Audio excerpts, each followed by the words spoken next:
action let's go 저 건물을 찾으러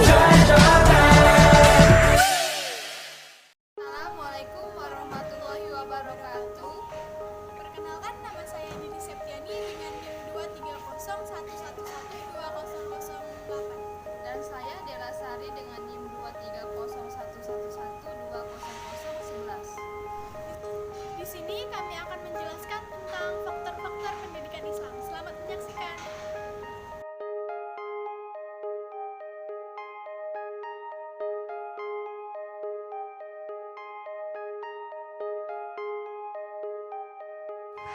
Sebelumnya kalian tahu nggak apa sih pendidikan Islam itu?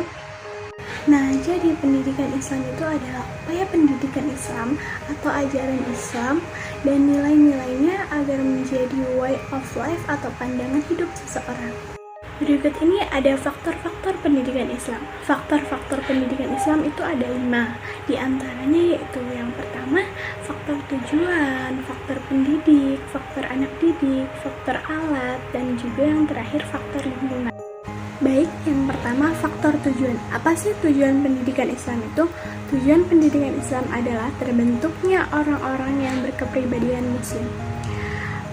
Tujuan pendidikan Islam dibangun atas 3 komponen sifat dasar manusia, yaitu yang pertama tubuh, yang kedua ruh, dan yang terakhir yang ketiga akal yang masing-masing harus dijaga. Tujuan pendidikan Islam dapat diklasifikasikan kepada yang pertama, tujuan pendidikan jasmani, al-ahdaf al-jismiyah. Yang kedua, tujuan pendidikan akal, al-ahdaf al-aqliyah. Yang ketiga, tujuan sosial, al-ahdaf al-ijmaiyah. Yang keempat atau yang terakhir, tujuan pendidikan rohani, al-ahdaf al-ruhaniyah. 2. Faktor pendidik.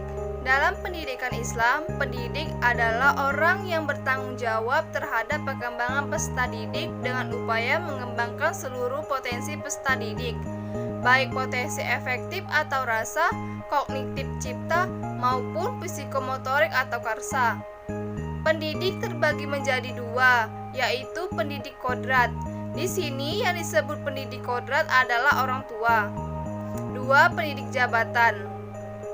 Yang disebut dengan pendidik jabatan yaitu guru di sekolah.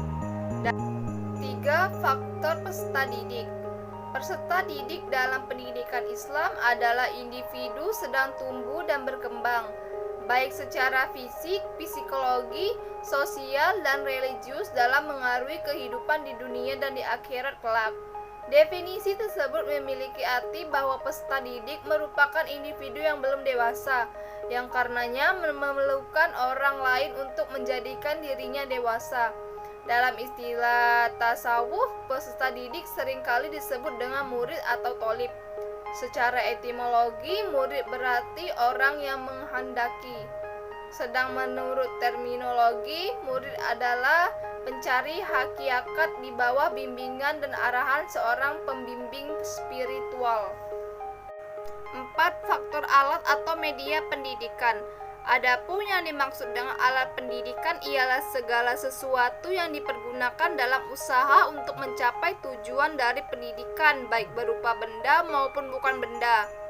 Dengan demikian, yang dimaksud dengan alat pendidikan agama ialah segala sesuatu yang dipakai dalam mencapai tujuan pendidikan agama. Dalam pengertian yang luas, peralatan pendidikan adalah semua yang digunakan guru dan dalam proses pendidikan. Ini mencakup perangkat keras dan perangkat lunak. Yang kelima yaitu faktor lingkungan. Faktor lingkungan mencakup lingkungan keluarga, lingkungan sekolah, dan lingkungan masyarakat. Lingkungan merupakan sesuatu yang mempengaruhi pada pertumbuhan dan perkembangan jiwa anak. Adapun pengaruh lingkungan itu terbagi atas 2, yaitu pengaruh positif dan pengaruh negatif. Pengaruh lingkungan dapat dikatakan positif apabila lingkungan itu dapat memberikan dorongan atau motivasi dan rangsangan kepada anak untuk berbuat hal-hal yang baik. Sebaliknya, pengaruh lingkungan dapat dikatakan negatif bila mana keadaan anak di sekitarnya itu tidak memberikan pengaruh baik. dorongan atau motivasi dan rangsangan kepada anak untuk berbuat hal-hal yang baik.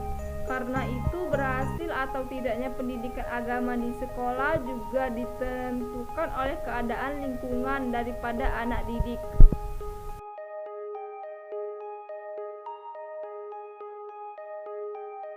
Demikianlah video yang dapat kami tampilkan. Terima kasih atas perhatiannya. Kami akhiri. Wassalamualaikum warahmatullahi wabarakatuh.